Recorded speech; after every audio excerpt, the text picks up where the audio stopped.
Bene, cominciamo quest'oretta con i nostri ospiti. Allora, cosa facciamo oggi? Innanzitutto benvenuti a tutti, a voi che siete qui in presenza, qui a Padova, in aula magna della Scuola di Formazione Professionale di ENAIP Veneto, ma anche agli altri colleghi che sono collegati da remoto su Zoom. E pensate, sono altri 550 ragazzi della vostra età, provenienti dai vari settori, quindi non solo l'area meccanica ma anche da altri settori. Perché? Perché oggi facciamo un incontro con i protagonisti di un mondo che ha tantissimi appassionati, che è il mondo della MotoGP. Assieme ai 550 studenti sono collegate anche una quarantina tra formatori, coordinatori e responsabili di sede, così come pensate, sono più di 30 classi che seguono questo evento. Quindi do il benvenuto a tutti quanti, stiamo man mano ammettendo le persone, ci saranno probabilmente anche dei giornalisti collegati perché insomma abbiamo invitato Marco Bezzecchi che ci ha dato questo spazio, ma comincerei subito con un breve saluto, se per cortesia, ecco, potete chiudere gli audio da remoto, se no altrimenti entrano, ok? E direi passare subito la parola a Giorgio Sbrissa, che è il nostro amministratore delegato, il quale è collegato, vedo, e lo ringrazio perché non è stato proprio semplice, è collegato, pensate, da Tessalonica in Grecia per un incontro con la rete internazionale, in particolare con la nostra associazione, la European Vocational Training Association, che è l'associazione che ha sede a Bruxelles e che si riunisce appunto nei paesi di soci, in questo caso a un importante incontro per il futuro, vero Giorgio? La parola a te. Beh, innanzitutto un caloroso saluto a tutti, ai nostri formatori e a tutti i nostri ragazzi e ragazze. Spero che si senta bene perché non ho un ritorno sull'audio, quindi Sandro ti chiedo... Sente benissimo, perfetto. Perfetto. E scusatemi anche il disturbo di fondo. Stavo dicendo pochissime parole, credo che il vostro interesse oggi sia su Marco e non su di me. Io intervengo soprattutto per ringraziare tutti i nostri colleghi, perché quello che oggi noi facciamo è la realizzazione di un sogno. Molti di voi sognano questo, correre in un GP, e credo che sia un sogno bellissimo. Per poter realizzare questo sogno abbiamo bisogno anche di conoscenza, di tecnica, di competenze, perché non sono cose che si fanno da un giorno all'altro. Ci vuole grande sacrificio, grandissimo sacrificio, ma i sogni si realizzano.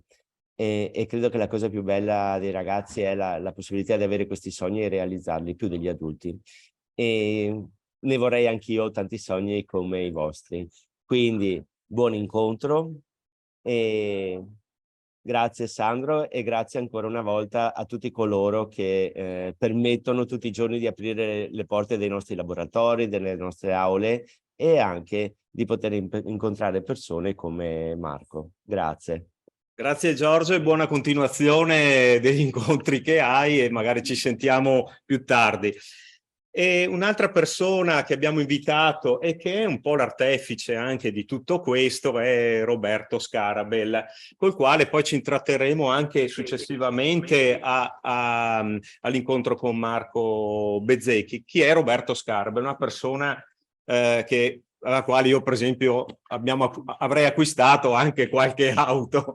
Roberto Scarabel è il presidente di Asconauto, che è un'associazione che commercializza tutti i pezzi di ricambio, è grossissima. Dopo Roberto, se vuoi anche spendere due parole per dirci cosa fa, in particolare per i pezzi di ricambio e tutta la parte tecnica, ma anche amministratore delegato del gruppo Scarabel, per capirci, Volkswagen, Audi, eccetera. Vedo che tanti qui annuiscono perché ha sedi diffuse sul territorio. Ed è colui che attraverso appunto i contatti e anche l'attività che fa, non solo ci ha dato una mano a organizzare questo assieme al collega Stefano Migotto che dovrebbe essere collegato, ma anche rappresenta chi sostiene anche in termini concreti i team. La parola a te, Roberto. Ti ringrazio della presentazione, buongiorno a tutti da parte mia e vi dico perché sono qui. La cosa più importante è l'accordo fatto con ENAIP, grazie all'amicizia che mi lega da tempo con l'amministratore delegato Giorgio Sbrissa, e abbiamo fatto un accordo nazionale per dare un seguito al vostro studio.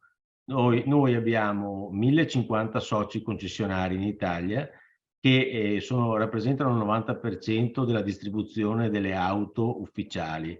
Con 2500 magazzini serviamo 23.000 autoriparatori ogni giorno con il servizio dei ricambi originali. Noi abbiamo pensato con Giorgio che le nostre officine proiettate nel futuro, specialmente con la transizione della vettura elettrica e quant'altro, possono essere le vostre palestre e i vostri nuovi banchi di scuola, perché oggettivamente le risorse scarse per definizione non darebbero la possibilità di fornirvi la tecnologia presso i vostri istituti per poter imparare un mestiere del domani. Questo è il motivo, poi vi posso intrattenere su altri motivi. Io sono qui anche per un'altra cosa, io sono concessionario Ducati e ne sono orgoglioso, quindi delle moto ne faccio anche un mestiere e quindi vogliamo mettere a disposizione di voi tutti a livello nazionale le nostre officine per imparare un mestiere che state imparando, ma soprattutto per darvi la motivazione di una scelta che è assolutamente condivisibile, perché il sistema distributivo dell'automobile sta cambiando e la trazione posteriore, che fino adesso era quella del service, diventerà una trazione anteriore, perché il nostro futuro passerà attraverso la riparazione e la manutenzione delle auto. Mi fermo per lasciare spazio agli altri. Benvenuti e ringrazio dell'invito. Grazie Roberto, dopo avremo modo di approfondire, visto senza spoilerare come si dice, anche quello che farai più tardi, giusto, e domani. I disegni che hai dietro lo dicono, ed è un modo, scusate che carichiamo delle slide, ed è un modo anche per intrattenere i ragazzi, soprattutto poi anche sulla passione, visto che hai il figlio che debutta nel mondo delle corse. E allora, una delle persone che ho conosciuto ieri telefonicamente, anzi l'altro ieri ci siamo sentiti direttamente e oggi è online, è un ragazzo che è molto vicino alla vostra età e che soprattutto sta correndo e molto forte. Mi riferisco al padovano Alberto Betella, che è qui collegato. Se vuoi presentare anche la persona che è con te, che adesso mettiamo in evidenza, e che è, pensate, amico d'infanzia, diciamo, di Marco Bezzecchi, col quale tra l'altro correva. Poi metteremo anche delle foto che magari ci commenterai. Se vuoi presentarti ai ragazzi e alle ragazze? Beh, intanto ciao a tutti, grazie per avermi dato questo spazio all'interno, insomma, di questa conferenza che mi sembra un avvenimento molto importante un po' per tutti. È la prima volta che faccio questo, quindi sono un po' emozionato perché insomma non è una cosa per me comune. Io sono un ragazzo qualsiasi, mi è sempre piaciuto correre in moto, lo faccio da quando sono veramente piccolo perché la prima volta è stata a 8 anni. Ho avuto la fortuna quando ero piccolo e mio papà mi aiutava economicamente per sostenere questo tipo di sport, di correre alcune gare con Marco quando era piccolo e quindi da lì poi ci siamo conosciuti, è nata una bella amicizia che all'inizio era un'amicizia sportiva, poi è diventata solamente un'amicizia perché purtroppo per me mi sono fermato, mentre Marco è sempre stato bravo ed è riuscito ad arrivare dove doveva arrivare fin da subito. Sono qui con la mia ragazza, nonché appunto la persona che mi aiuta mentalmente anche nelle gare e quant'altro a tenere i piedi per terra, perché quando si è via nei weekend di gara, tra l'adrenalina, l'ansia, gli imprevisti che possono succedere, c'è sempre bisogno di qualcuno che possa dare una mano, ecco, a tenere un po' la testa attaccata. Bene, benvenuta anche a lei. Vittoria, Allora, insomma, Vittoria, va bene, perfetto. Piacere, ho avuto il Vittoria. piacere di portarla qua insieme perché come sempre mi sostiene un po' in tutto. E il ruolo delle donne in questo, insomma, è essere veramente nel supportare anche le nostre passioni, in questo caso la tua passione. Ci racconti un po' anche che tipo di gare stai facendo, che campionato stai facendo? Il campionato è il MES Moto Estate e come ci eravamo un po' anticipati prima all'inizio proprio della conferenza, è un campionato a livello nazionale alla quale possono partecipare anche piloti extraeuropei. Ogni tanto, l'anno scorso c'è stata l'occasione di correre in concomitanza con il trofeo Alpe Adria, che è un campionato europeo, quindi è un campionato qui a casa, però che dà la possibilità di scontrarsi con piloti da un po' dappertutto. Le piste sono nel nord Italia, facciamo solo 5 gare, però sono gare doppie, quindi in campionato abbiamo 10 gare, un po' in stile Superbike se vogliamo. È un campionato amatoriale perché permette di contenere i costi senza avere weekend di gara troppo lunghi come quelli che possono essere in Coppa Italia, CIV, campionati nazionali di rilievo, e permette un po' a tutti di avvicinarsi al mondo delle corse perché è un po' l'alternativa alle prove libere della domenica se vogliamo, però con un buon livello agonistico perché si va forte. Tu corri con una 600, giusto? Corro con la 600, esatto, una moto che ho preso qualche anno fa con i primi soldi del lavoro, l'avevo presa stradale e piano piano l'ho messa a punto fino a trasformarla in una vera e propria moto da corsa.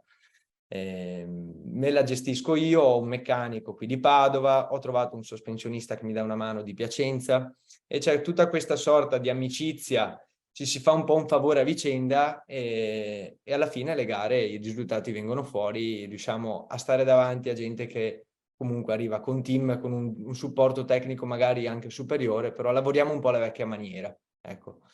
Allora, adesso proietteremo delle foto che tu mi hai mandato ieri e ti pregherei di commentarle perché sono veramente anche simpatiche e che narrano un po' la storia e le tue passioni.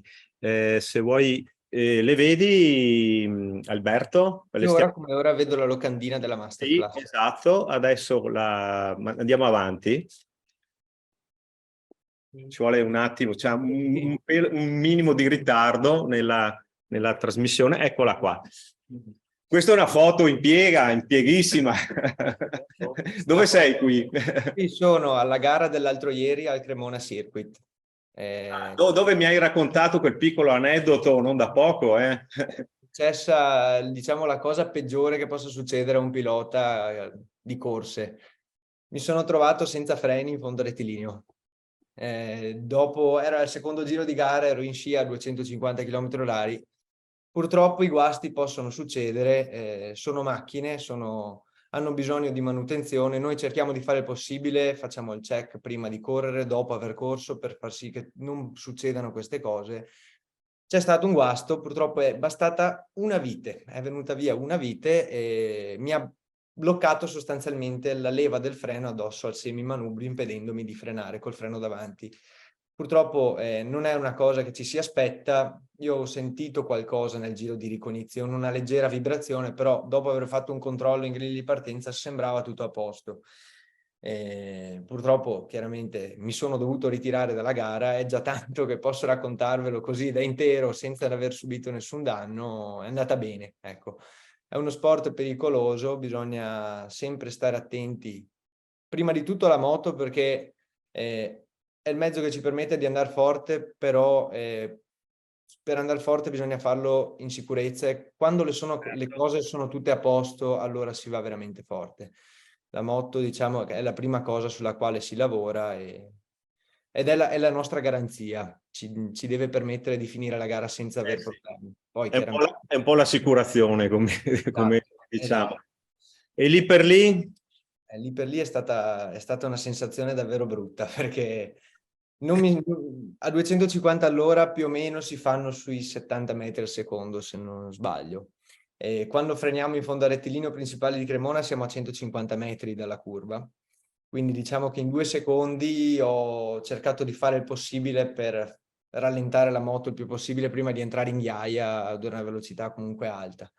La moto ha solo 2 ruote, sulla ghiaia è un po' difficile da controllare, però dai, sono riuscito con l'esperienza passata forse del motocross a gestire bene la situazione. Bravo, bravo. Un applauso perché se lo merita. Sì, se vuoi, se per cortesia, ecco, ne abbiamo altre 3 dove ho raggruppato, sono tutte immagini in corsa. Dietro di te c'è la moto che guidi, che porti, esatto, e in quella successiva, qui lui in gara, in quella successiva ci siete voi. Ecco, se ce la vuoi un po' raccontare, poi apriamo anche, dovrebbe esserci tra poco anche Marco collegato. Qui era una cosa bellissima. All'epoca mio papà gli piaceva il calcio e aveva messo a giocare a calcio. Era arrivata il periodo comunione, mi ha chiesto cosa mi sarebbe piaciuto per la comunione. Io tutti i pomeriggi di nascosto scappavo da casa e andavo in un concessionario che vendeva minimoto. Quindi è arrivata la prima minimoto, ho iniziato a correre così per passione in un parcheggio finché non sono arrivato a correre al campionato italiano minimoto, dove ho conosciuto Marco.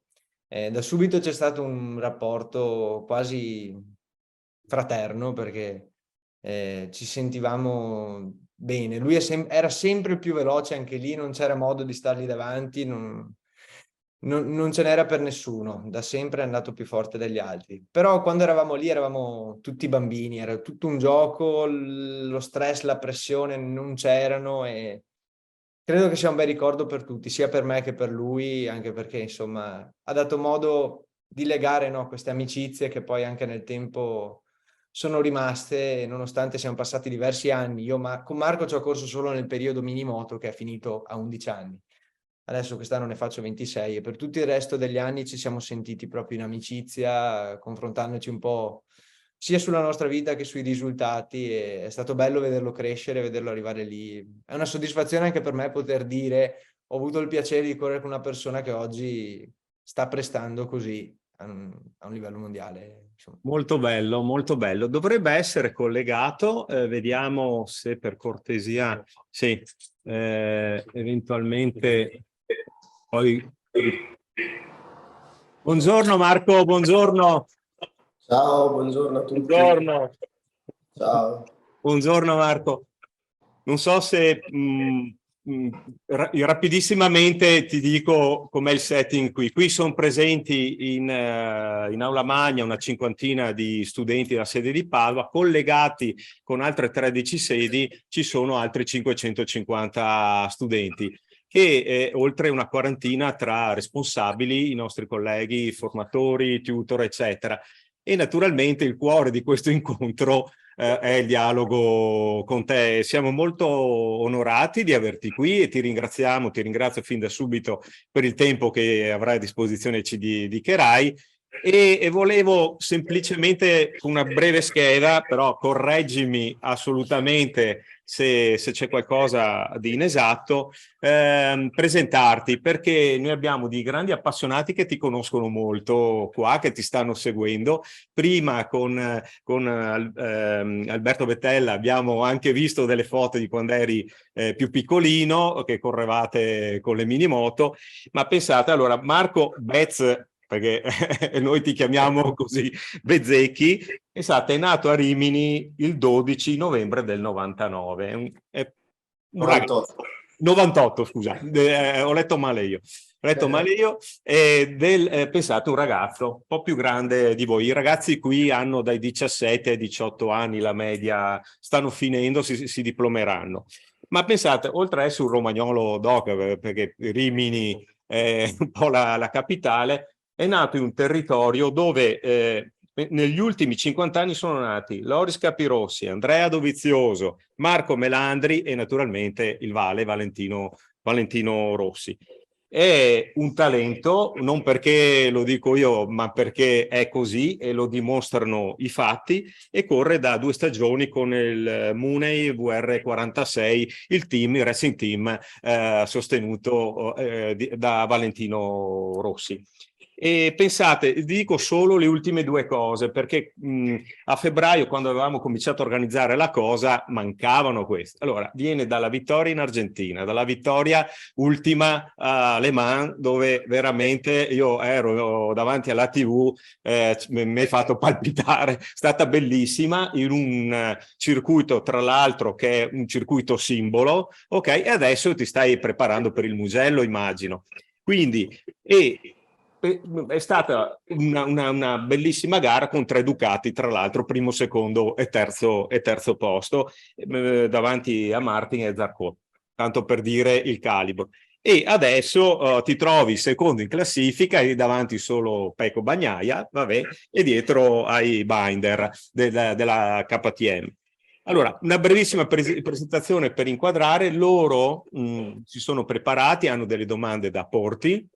Lascio la parola alla mia collega Roberta Callegaro, che è la dirigente, che tra l'altro segue i ragazzi proprio, con i formatori che sono nel loggione ma ti stanno seguendo, e i ragazzi che praticamente ti porranno delle domande sui temi che riguardano appunto le soft skills piuttosto che l'impegno, eccetera, che loro hanno preparato.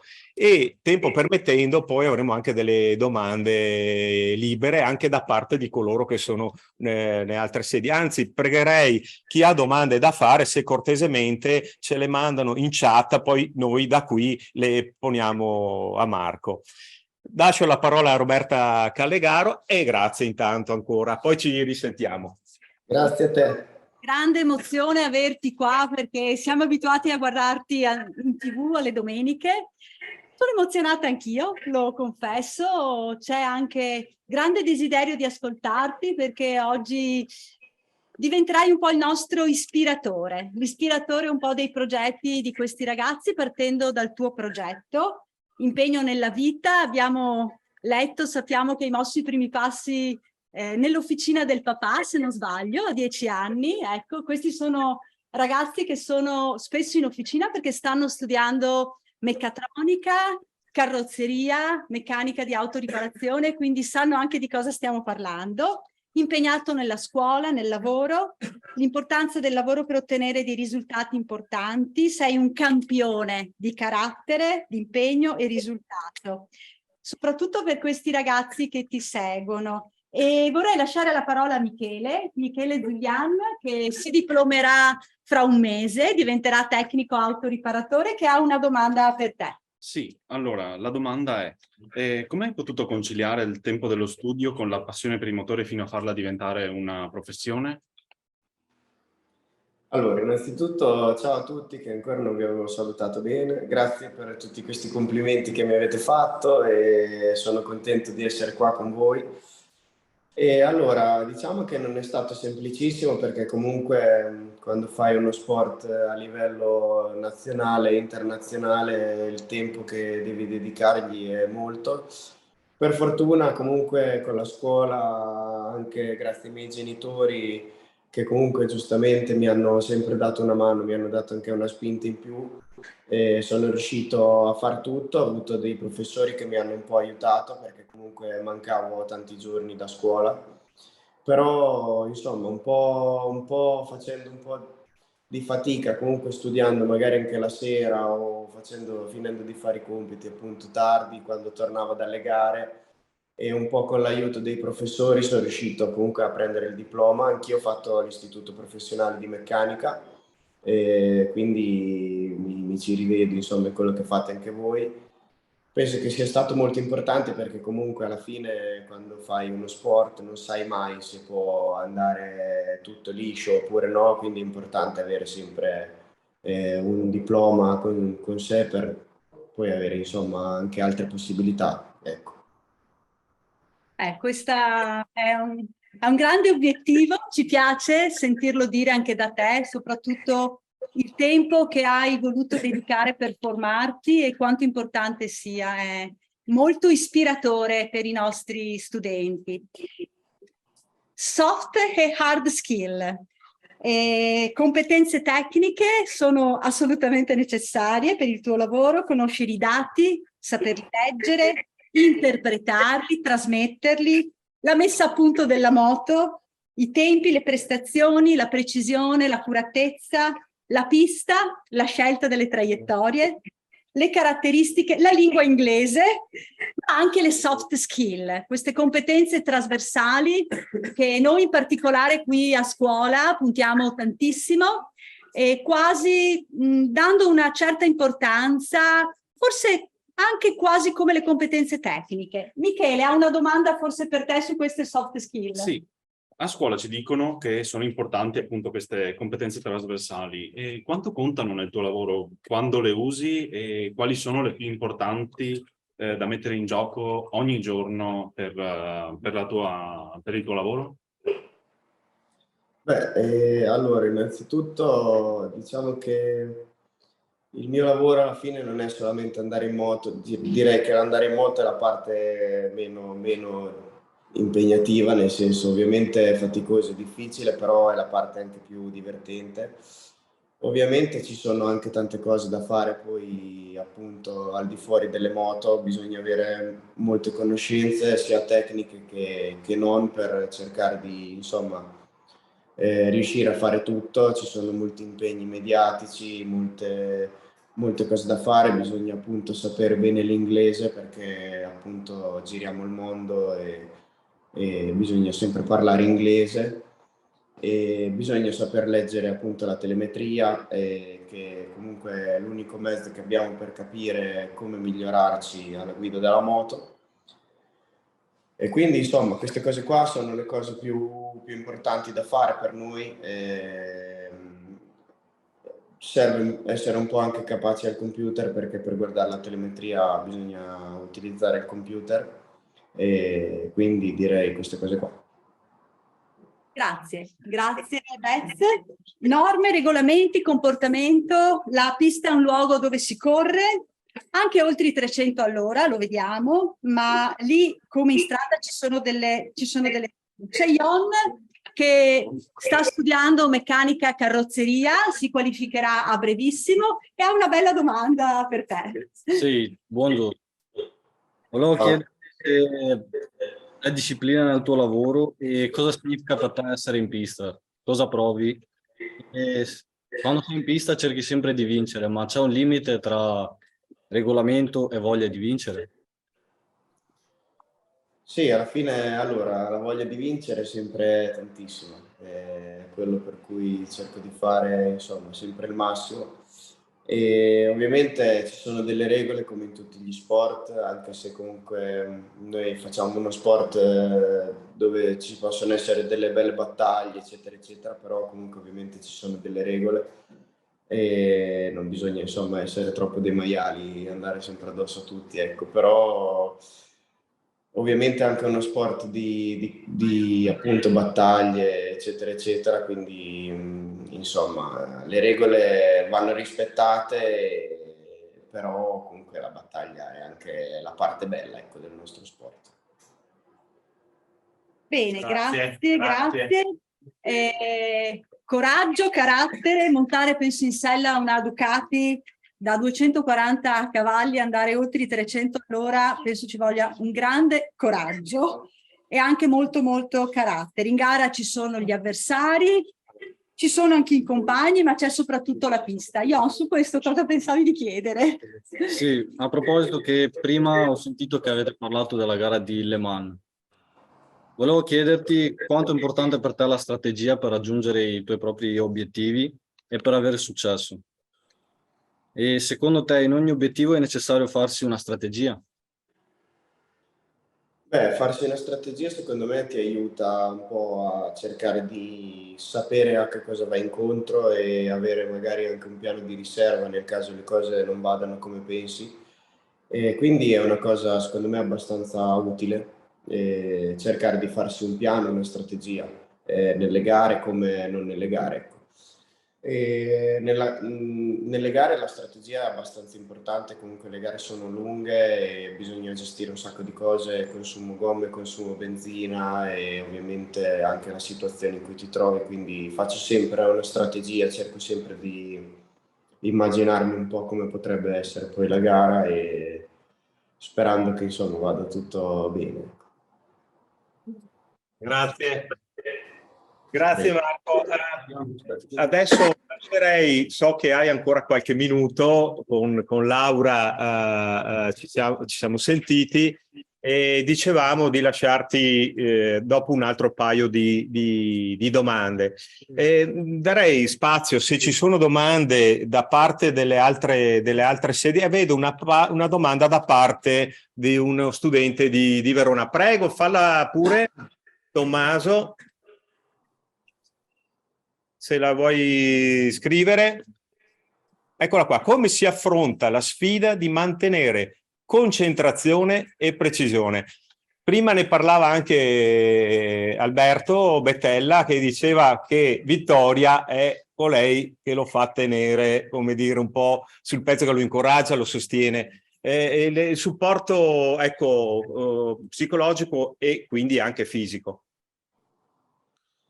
Non è facile, alla fine diciamo che più vai avanti, più ci sono insomma un sacco di distrazioni nel nostro sport. Comunque adesso che sono arrivati in MotoGP ci sono un sacco di media, di giornalisti, di televisioni che sono sempre insomma vicino a noi, ecco, che stanno sempre con noi.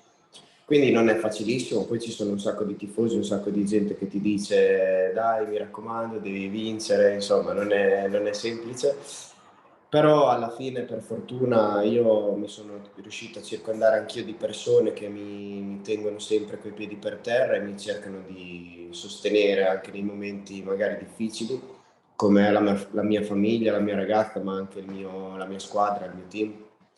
E quindi insomma non è facile, però bisogna avere delle persone giuste al proprio fianco e anche la mentalità giusta, essere abbastanza forti di carattere per cercare di lasciare le distrazioni da una parte e cercare insomma di concentrarsi su solo andare in moto.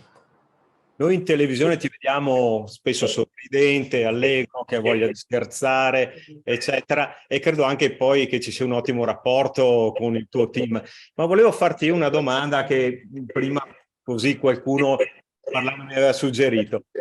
Il tuo rapporto con il dottore?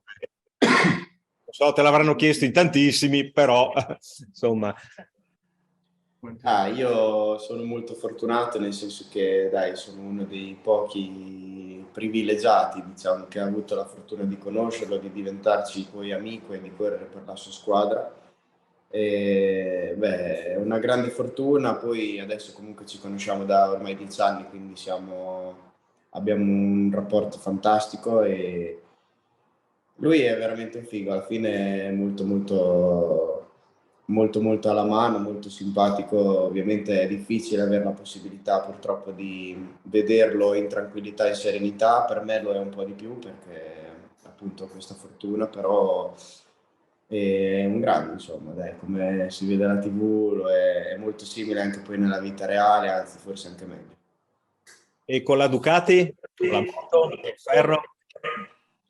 Ecco, la Ducati mi trovo benissimo, è stata, secondo me, mi hanno accolto veramente bene, insomma, è un gruppo di lavoro molto figo dove tutti hanno una gran voglia di vincere, quindi ci si impegna veramente al massimo.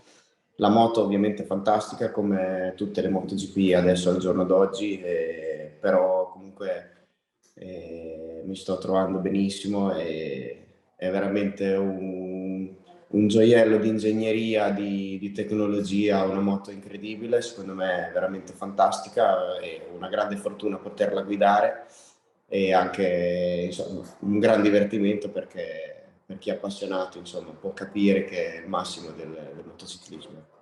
E poi vedere in Francia un primo, un secondo, un terzo, credo che per noi italiani sia stato solo una gioia. E con te al vertice. Marco ha terminato il tempo come eravamo d'accordo, a meno che non ci sia l'ultima proprio domanda, non so se a qualcuno dai centri. A Longarone, ecco l'ultimissima domanda: cosa si prova a fare lo scollino del Mugello? Insomma, è abbastanza impegnativo, ci si caga un po' addosso, soprattutto la prima volta, però dopo dai, per fortuna insomma diventa ti prendi un attimo, prendi un po' l'abitudine, però comunque non è semplice, soprattutto all'inizio, però una bella scarica di adrenalina, ecco. Infatti Riccardo da Longarone ti ha posto sta domanda perché credo che sappia, anche se magari non so se abbia corso, ma comunque è un tuo fan. Noi ti ringraziamo tanto, un grande applauso a Marco. Grazie a tutti. Per il tempo non ti diciamo nulla per la gara del Mugello perché è bene non dire nulla, ma naturalmente noi ci saremo incollati a TV, a internet, ai social, eccetera. Grazie ancora e ringrazio tutti, in particolare anche Laura che ha fatto da ponte tra me e te e niente, a presto, a prestissimo. Grazie a tutti, grazie. Grazie Lalla, grazie. Un applauso. Ciao, ciao. Bene, siamo ritornati in pista con Alberto, c'è anche Roberto Scarabel collegati. Allora, in questa ultima parte, diciamo, prima di terminare,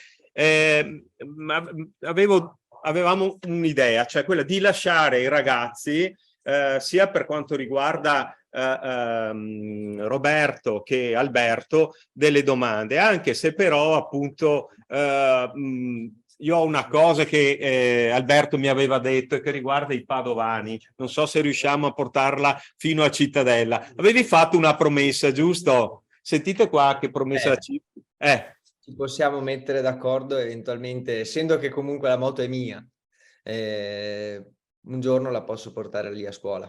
Ecco. Si può fare, si può organizzare, la carico e la porto. Ti Così chiedo magari... una battuta, Alberto, è facile smontarle le cose, rimontarle è diverso però, no? È vero, Roberto. Un'altra cosa, ci si mette un po' di più. E magari qualche volta ci si dimentica la vite che serviva a te, no? Ma o ci si dimentica semplicemente di controllarla, Esatto. che è ancora più difficile, perché quando la moto è montata alla fine uno dà per scontato che sia tutto ok, delle volte invece non è detto. Però vedi, stiamo forse entrando anche nell'argomento, il senso del team, perché il pilota è fondamentale, ma la squadra è fondamentale, perché senza ingegnere, senza pilota, senza il tecnico di riferimento è veramente difficile poter vincere. Forse è quello che interessa anche sapere ai nostri ragazzi che ci stanno ascoltando. Ecco Roberto, proprio su questo, tu che hai anche esperienza e soprattutto guardate Roberto, non solo, siamo coetanei, quindi più o meno. Ma io pensavo tu fossi molto più vecchio di me, per dire la verità. Esatto, anch'io infatti mi dicevo, ma credo forse siamo coetanei. Sono 65, quindi più o meno. Allora è vero, Allora è vero, confermo. Ma una cosa, guardatelo anche come un potenziale datore di lavoro, perché di meccanici, di tecnici, credo che comunque insomma ne assumi, giusto? Beh, sì, a livello personale assolutamente sì, perché abbiamo, come dicevo prima, bisogno di nuove professionalità che solo la scuola può dare, perché non ci si inventa e non ci si crea da soli. Quindi mi ricollego a quello che ha detto il BEZ, dove oggettivamente oggi in Italia studiare e fare dello sport non è facile. Lo vedo con mio figlio che gioca a hockey con l'Asiago e che adesso si avvicina al motorsport, e quindi non è facile. Però oggettivamente noi abbiamo una grande possibilità di offrirvi delle praterie dove correre, perché il service e l'attenzione alla manutenzione diventerà importantissima. Abbiamo fatto degli studi congiuntamente a Quintegia, che organizza il Dealer Day e con cui organizzeremo il Service Day a Verona, e vi invito ad esserci perché probabilmente faremo anche uno stand di ENAIP, anzi io farò in modo che ci sia uno stand di ENAIP per conoscere le professioni del futuro che attengono alla body repair, quindi alla parte della carrozzeria e anche alla parte di meccatronica e anche poi quello che riguarda le vetture elettriche. Sì, è vero, noi abbiamo una grande opportunità di creare per voi un futuro. Vi do un suggerimento: seguite i vostri corsi con passione, però dopo dovete anche dare il tempo a noi e a voi di valutare le vostre competenze. Noi ci metteremo la motivazione, perché stavamo parlando di performance e in tutti i corsi motivazionali piuttosto che di management dicono che la performance è data da una moltiplicazione di competenza, cioè la performance è data competenza per motivazione. La motivazione ve la possiamo dare noi e soprattutto date il tempo al vostro datore di lavoro e a voi stessi di imparare un mestiere. Vi sconsiglio di saltellare da un posto di lavoro all'altro nei primi anni della vostra professione, perché un curriculum frastagliato non è assolutamente un titolo onorifico nel mondo del lavoro. Però noi abbiamo un grosso vantaggio da offrirvi e da qui nasce l'accordo con ENAIP. Abbiamo 2.500 officine di concessionari ufficiali e 23.000 autoriparatori che possono darvi un posto di lavoro. Quindi seguiteci, seguite questo percorso congiunto tra ENAIP ed Asconauto, perché indipendentemente dalla mia professione e dalla mia veste di imprenditore nel territorio, avete delle grandi opportunità dalle moto alle auto. Io sono anche felice di essere un concessionario Ducati. Esatto. No, hai detto bene, anzi ti ringrazio di questa precisazione perché è un messaggio importante soprattutto per coloro che adesso si diplomano e saranno tra un mese, si spera tutti fuori, giusto? Col quarto anno comunque il diploma. Sì, incrociano le dita, ma soprattutto le incrociamo anche noi per loro, perché esatto. abbiamo bisogno di loro nel mondo del lavoro, quindi ecco, li incrociamo tutti. Grazie. E faccio l'in bocca al lupo a tutti. Grazie Roberto, perché poi con le commissioni sono loro davanti, sono da soli e noi ci abbiamo messo tutta la passione educativa e formativa. Torniamo ad Alberto. Prima era molto bello il vostro dialogo riguardo...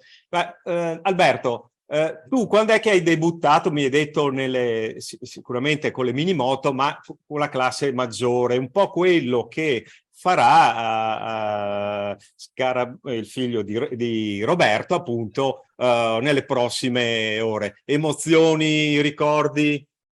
Allora, io ho fatto per qualche anno motocross, mi sono fatto un po' male dappertutto perché venendo dalla pista è uno sport completamente diverso e non è proprio facile digerirlo da subito, ecco.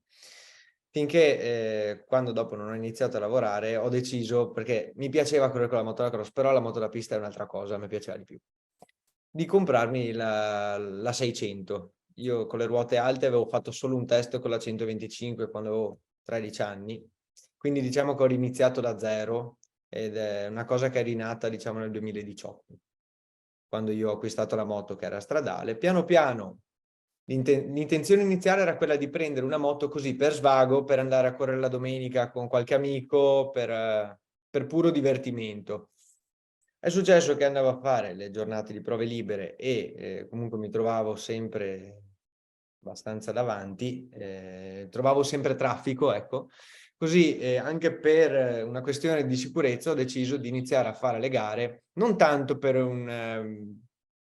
Chiaro, la competizione piace a tutti, è una motivazione in più ad andare forte, a raggiungere degli obiettivi, però anche per una questione di sicurezza, perché è molto più sicuro correre con gente che va più o meno come te, o anche un po' di più se possibile, così c'è anche qualcosa da imparare, piuttosto che magari giornate di prove libere dove ci può essere la persona che fa la prima uscita in pista come il professionista.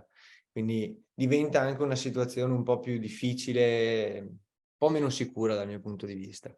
Quindi ho deciso di fare questa cosa qua per continuare a tenermi in allenamento, correre, divertirmi senza esagerare, perché ecco, Marco è un professionista sotto ogni aspetto, lui dedica la sua vita a quello, io nella vita faccio altro. Il correre in moto è una parentesi che vorrei portare avanti per più tempo possibile, finché fisicamente ce la faccio e anche comunque economicamente, perché è uno sport costoso. Certo. Però diciamo finché ci sono le circostanze che mi permettono di farlo vorrei continuare a farlo perché insomma lo faccio per passione ed è bello così. Ecco, una domanda a Roberto dal punto di vista di genitore. di genitore, visto che c'è questo imminente debutto? Come lo stai vivendo? Come ti stai preparando? Cosa farai? Cosa farò? Io come genitore sono assolutamente responsabile perché è colpa mia di averlo indirizzato su questo sport. È nato l'anno scorso a Misano, eravamo ospiti di Lamborghini e ho incontrato, appena entrato, il pilota della safety car del trofeo Lamborghini. Poi ho trovato Riccardo Patrese, che è un caro amico, con il figlio Lorenzo che corre nel campionato GT con Valentino Rossi, e quindi mi sono messo nei guai da solo, quindi devo star zitto. Il problema era convincere la mamma, ma la mamma, spero che non ci senta, non ha capito effettivamente cosa stiamo facendo, perché è uno sport pericoloso. Poi mi sono affidato a delle persone capaci, tenendo presente che mio figlio è un giocatore di hockey dell'Asiago, quindi ha corso poco, un po' con i kart, ma così proprio a titolo amatoriale, e ho chiesto a due amici importanti, uno che è Dindo Capello, che ha vinto la 24 ore di Le Mans, e Riccardo Patrese, di incontrarlo prima del debutto e di dirgli cosa non deve fare, perché è importante in pista capire cosa non si deve fare. Mi hanno suggerito che era giusto, visto che ha preso la licenza, di buttarlo in mezzo, e io spero che nuoti. Non ho altro da aggiungere. E ci puoi descrivere un po' la categoria e il mezzo che userà?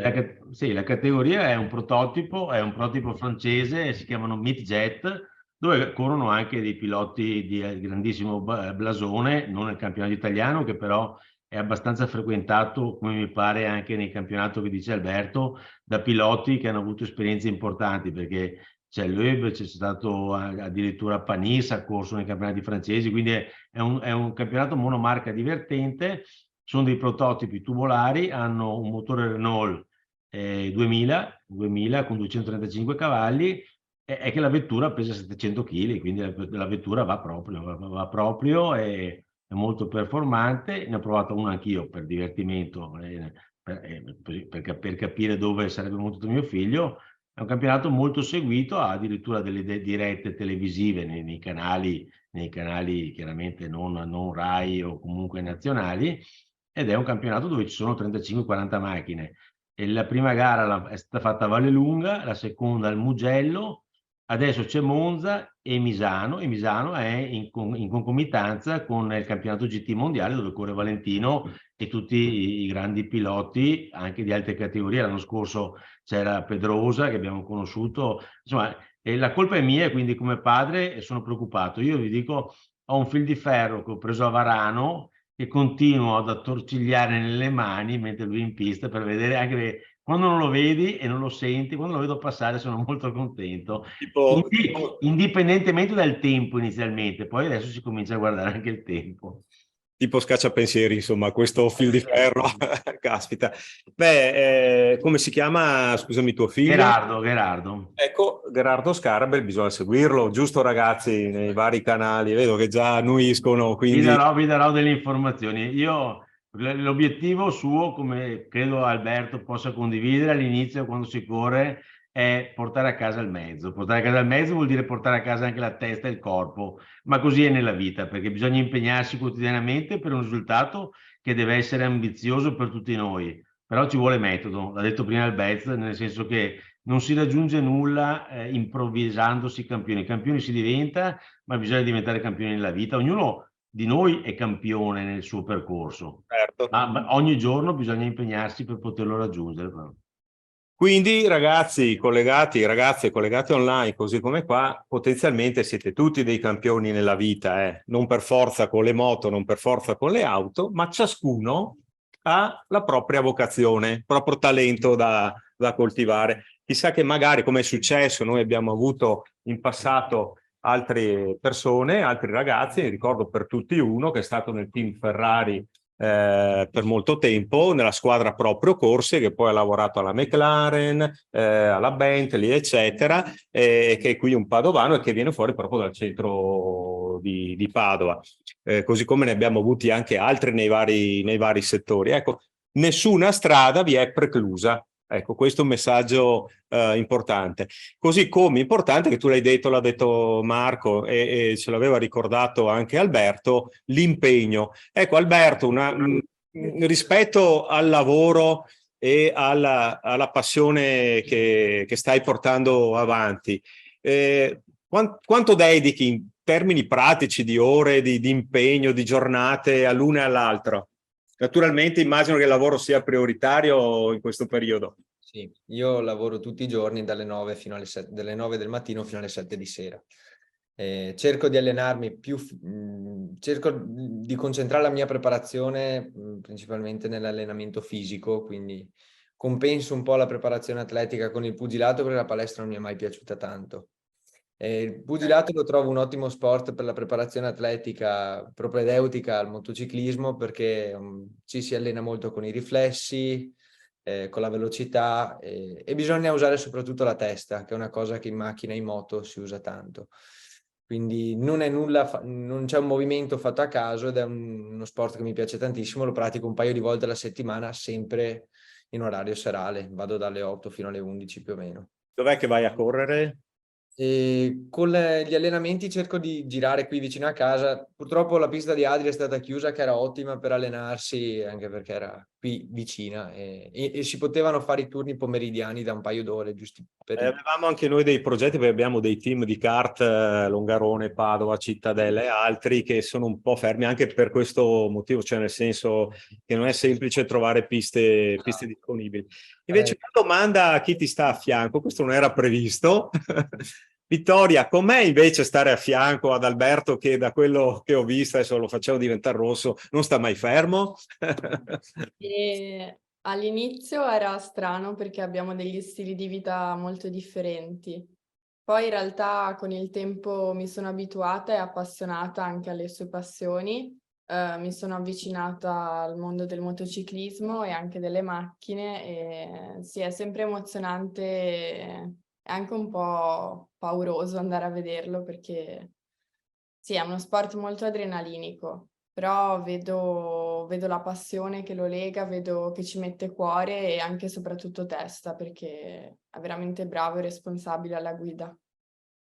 Bene, grazie, una bella testimonianza anche questa, un applauso, te lo meriti. Grazie.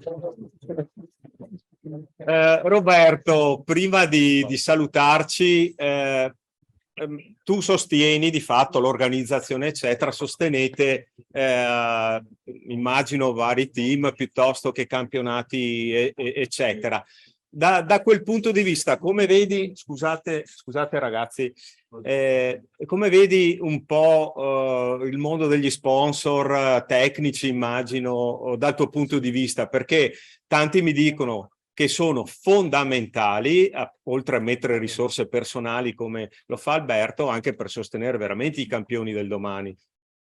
Guarda, allora, Alberto ha detto una cosa sensata.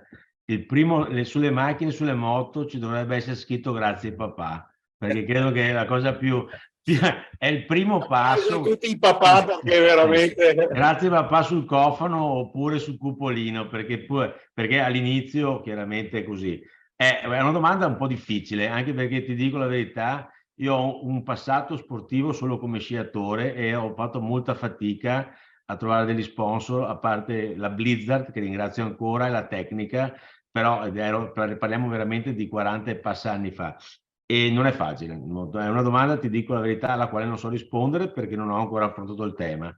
Ci deve essere chiaramente per uno sponsor un ritorno. Io ho dato una mano all'Hockey Club di Asiago, quindi non parlo di motorsport, e al presidente, che è il notaio Muraro di Asiago, a trovare degli sponsor per un'attività difficile, dove ci sono pochi ritorni televisivi, e poi è assolutamente uno sport tra i più veloci del mondo, perché parliamo di velocità, ma è uno degli sport più tecnici e veloci in assoluto per l'essere umano, non su una moto, e non è facile. Credo che sia un grosso limite, perché però è una situazione prettamente italiana. Probabilmente adesso io mi tirerò addosso tutte le ire dei calciatori, però il calcio in Italia non aiuta gli altri sport. Sì, ma credo che soprattutto i cosiddetti, che poi minori non lo sono, ma vengono etichettati come sport minori, soffrono di questo. Non c'è, guarda, ecco, secondo me questo non c'è uno sport minore, non esiste, perché esatto. chi si dedica a uno sport con fatica quotidiana, e la fatica per avere dei risultati deve essere quotidiana, perché la danza della pioggia non esiste nella vita e neanche nello sport, quindi i risultati vengono per passione. Certo, ci vuole assolutamente anche talento e poi avere anche delle coincidenze fortunate, perché effettivamente trovare uno sponsor che ti aiuta a parità di competenze e a parità di talento può crearti una discesa davanti rispetto a una salita. Però in Italia non è facilissimo, e soprattutto l'hai detto tu prima e l'ha detto anche Bezzecchi, è stato fortunato trovare dei professori che l'abbiano aiutato nel coltivare questa sua passione, perché io l'ho vissuto e lo dico, io non sono riuscito a conciliare lo sci con la scuola e ho dovuto abbandonare lo sci, nonostante la Federazione Italiana Sport Invernali mandasse al mio istituto delle lettere dicendo che non ero al bar a giocare a flipper, ma ero ad allenarmi ad Asiago piuttosto che ad Araba o piuttosto che a Antiposa. Guarda, piccole cose le ho fatte anch'io, continuo a essere tesserato Fisi, ma appunto non è stato semplice, sono arrivato a fine i campionati studenteschi, però mi ricordo... Beh, scusa, hai fatto poco, allora hai fatto poco. Sì, ho fatto poco, niente, ho fatto qualche punto Fisi, ma io mi ricordavo, perché quei padovani, io Riviera del Brenta, però al di là di questo, quindi Venezia, eccetera, cioè i padovani eccellevano, e mi ricordo proprio che una delle difficoltà era proprio questo, trovare risorse, l'impegno, e i papà e le mamme che facevano veramente da sostegno. Qui non esistono sport minori.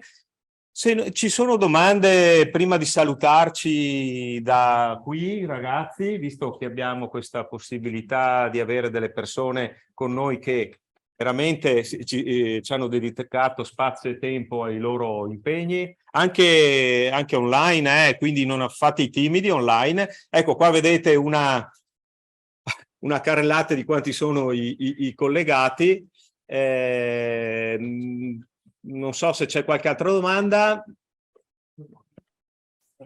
Nessuno, neanche in audio. Beh, la faccio io ad Alberto. Allora, dove vai? A Padova Ring? No, vado alla box al Bignasego. Perché io ho frequentato Padova Ring per 6 anni, adesso sono un po' più vecchiotto, però hai ragione, è un allenamento per la testa e per il corpo eccezionale. Preferisco molto di più un allenamento così rispetto alla sala pesi, alla palestra. No, è dura, ma poi ti fa usare la testa. No, io infatti andavo sotto lo stadio alla piazza. Sì, no, Lugano, no, io andavo prima quando eravamo sotto col Bacchini. Ah, ok. Dopo si sono trasferiti. Sì, io lo faccio proprio a livello amatoriale. Beh, anch'io. Mi piace l'allenamento, però è bello, mi piace un sacco. È completo, sì. Bene, allora io direi siamo nei tempi, quindi dal punto di vista della chiusura, io non ho, vedo una mano alzata, 2 mani, no, a posto, va bene, ok, pensavo. Beh, io non ho che da ringraziare tutti quanti coloro che sono stati con noi online, quindi tutti i vostri colleghi studenti e studentesse, i colleghi formatori, i docenti e i vari responsabili e coordinatori delle sedi.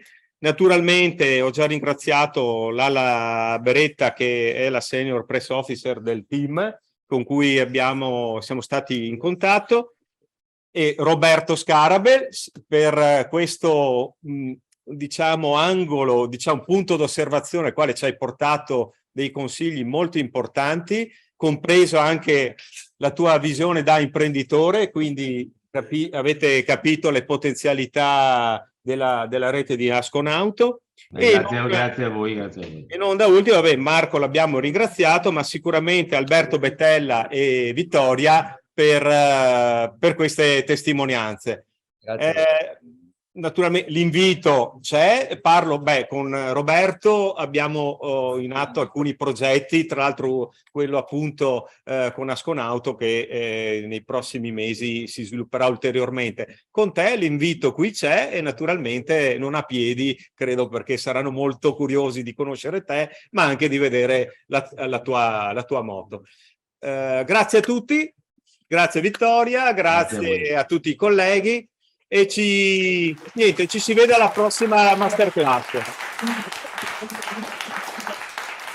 Grazie. Grazie a voi, grazie a tutti. Grazie.